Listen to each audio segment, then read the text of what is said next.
Hello, I'm going to be going over my skin microbiome project. For my project, I did select my forehead to be my sample. From my forehead, I was able to find 4 different cool looking bacteria. They did have some similarities in their colony morphology. Majority of them were entire, smooth, and flat, but the thing that distinguished them was their color. Some were yellow, some were more yellow than others, and for the one I ended up selecting, it was actually beige. Um, for the cell morphology, all of them were staphylococci, and for the gram stain results, a majority of them were gram negative. However, sample number 2 did come out gram positive. Luckily, I was able to get a sample for my project. So that's the one I ended up studying further.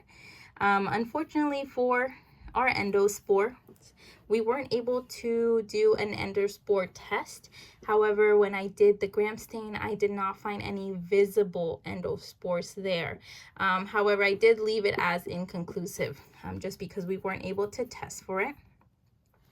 We go down to the next test that we did. So for oxidase, it was colorless. I did put that it was negative, and that would mean that it did not produce the cytochrome C oxidase. However, I did write that it was inconclusive just because our control didn't come back with the correct results. We'll move on to catalase test. And for there, I did see the presence of bubbles. Therefore, there was a reaction. It was positive. And that means that it has the enzyme to catalase, and that it has an enzyme catalase. Therefore, it can live in oxygen. And then we move on to mannitol salt to see if it can live in high salt environments. There was growth and there was no color change. Therefore, it was positive, and that indicated that it was likely to be staphylococci, which I can refer back to, and that is correct. That is what I saw under the microscope.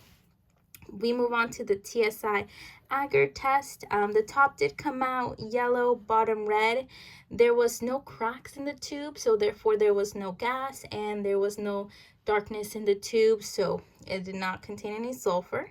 My results indicated that it was that aerobic, there was aerobic catabolism of glucose, sucrose, and or lactose, and this is just the symbol for my test tube.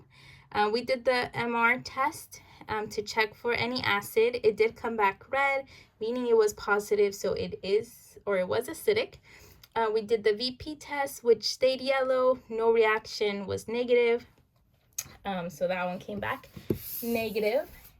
Then we move on to the citrate test. The test tube stayed green, therefore it was negative, meaning it does not use citrate. Then we move on to urase. It did turn pink, it came back positive, therefore it was alkaline. And then we did the sulfur, iodine, and motility test. The sulfur, there was no presence of darkness, no black in it, therefore it was negative. Iodine, we did not trust because we did not have a good control. So I made sure to indicate that in my test to notify me. And then for motility, there was no cloudiness, so it was non-motile. For nitrate, there was no bubbles, so no gas was produced. However, when we went on to the next step, it did turn pink, so we did have a reaction there, meaning that it can reduce nitrate, which is awesome things that my bacteria was able to do, because that means it can live in anaerobic conditions if it needed to.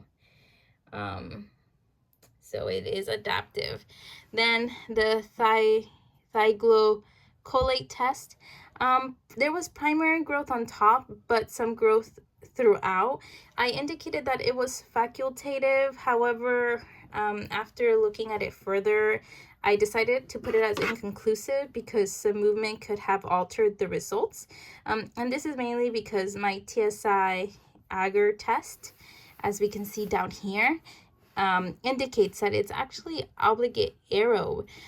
So that's the reason for why I put this test as inconclusive. So we'll go to the genus identification. Here we see that the domain is bacteria. Again, this test right here, facultative, but I actually won't be using that as my end result. Catalase was positive, therefore it can live in oxygen. Oxidase, negative, but again, inconclusive. Nitrate, there was nitrate reduction, so it can do anaerobic respiration. Hooray, diversity. And then again, TSI agar, obligate aerobe. So with these test results, I was able to indicate that the TSI, that it is an obligate aerobe based on my test. When we were looking for the genus, I found that my bacteria is in group number 17 in the Burgess manual. And then the two observations is that it was gram-positive and it was cocci. Then we move on to the dichotomous key, which is right here. I put all of the ones from group 17, and then I moved them down. So cell morphology, it was staphylococci. Motility, negative over here. Catalase reaction, it was positive. And then grows in high salt is what allowed me to know which one it is. And our presumptive genus is Selenococcus.